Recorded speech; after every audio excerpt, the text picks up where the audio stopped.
warahmatullahi wabarakatuh. Gimana kabarnya anak-anak? Semoga sehat selalu dan dalam lindungan Allah. Nah, sebelum kita mulai pelajaran pada hari ini, marilah kita berdoa semoga kita senantiasa diberi kesehatan dan terus dalam lindungan Allah. Amin. Berdoa mulai. Berdoa selesai. Sebelum memulai pelajaran pada hari ini, Ibu akan presensi dulu, mengabsen siapa saja yang tidak masuk. Siapa saja yang tidak masuk pada hari ini? Ada yang tidak masuk?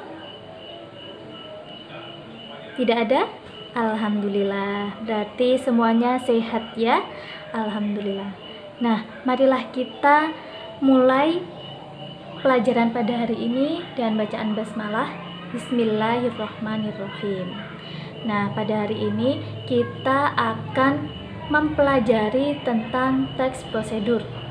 Sama dengan pertemuan kemarin. Pertemuan kemarin kita juga membahas tentang teks prosedur. Tapi kali ini kita membahas tentang struktur dan kaidah kebahasaan teks prosedur. Apa sih struktur dan kaidah teks prosedur itu? Nah, nanti kita akan bahas satu-satu. Yang pertama, struktur teks prosedur. Nah, struktur teks prosedur adalah teks yang berisi tentang tahap-tahap atau langkah-langkah yang disajikan secara berurutan. Nah, struktur teks prosedur itu ada tiga. Yang pertama itu ada tujuan, yang kedua itu ada material, dan yang ketiga itu ada langkah-langkah. Nah, kita bahas yang pertama yaitu tujuan. Tujuan adalah hasil akhir dari teks prosedur. Apa sih tujuan dari pembuatan sesuatu tersebut? Nah, itu yang dinamakan tujuan. Nah, yang kedua itu ada material. Material itu sama dengan bahan-bahan atau alat-alat. Bahan-bahan yang digunakan untuk teks prosedur. Apa sih bahan-bahan yang digunakan untuk teks prosedur? Contoh, apa sih bahan-bahan untuk membuat mie? Nah, itu yang namanya material. Nah, yang ketiga itu ada langkah-langkah. Langkah-langkah teks prosedur. Langkah-langkahnya itu harus berurutan. Contoh, langkah pertama itu apa, langkah kedua apa, langkah ketiga apa. Nah, itu yang dinamakan langkah-langkah. Ketiga, unsur tersebut harus ada dalam teks prosedur. Kalau nggak ada salah satu, berarti tidak akan jadi. Nah, berarti harus saling melengkapi. Nah, yang kedua kita akan bahas tentang kaidah kebahasaan teks prosedur. Nah, kaidah kebahasaan teks prosedur itu ada tiga.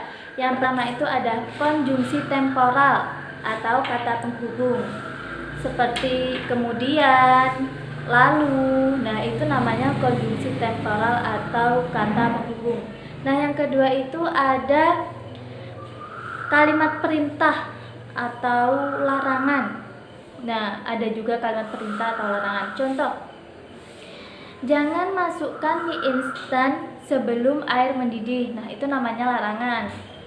Nah, yang ketiga itu ada verba material. Verba material itu fokus pada materialnya atau fokus pada bahan-bahannya. Contoh, memotong bahan-bahan, memotong wortel. Nah, itu namanya verba material.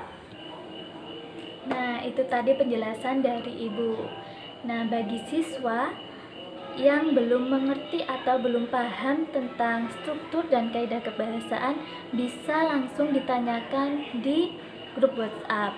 Nah, bagi siswa yang ingin menambahkan materi Ibu atau menjawab pertanyaan dari teman kalian, itu bisa. Nah, nanti tinggal dijawab di grup WhatsApp. Nah, tenang saja, bagi siapapun siswa yang dapat menambahkan atau menjawab, itu dapat poin lebih dari Ibu. Nah, yang bertanya pun juga, yang pertama juga mendapatkan poin. Habis ini Ibu akan mengirim link video teks prosedur ke grup WhatsApp. Tugas kalian apa? Yaitu tugas kalian menyimak video tersebut, dan juga tugas kalian adalah menyimpulkan dan menelaah apa saja struktur dan kebahasaan yang ada dalam teks video tersebut. Nah, setelah kalian mengerjakan tugas-tugas itu, kalian bisa langsung mengirimkan ke grup WhatsApp. Nah, bagi siapa saja siswa yang dapat mempresentasikan dalam grup WhatsApp atau menjelaskan struktur dan kebahasaannya dalam grup WhatsApp, Ibu akan memberikan poin serta stiker menarik kepada siswa tersebut. Jadi, nanti habis ini kalian membuka grup WhatsApp, setelah itu mengerjakan tugas-tugas dari Ibu. Nah, sekian materi dan penjelasan dari Ibu, semoga bermanfaat dan jangan lupa tugas Ibu dikerjakan. Wassalamualaikum warahmatullahi wabarakatuh.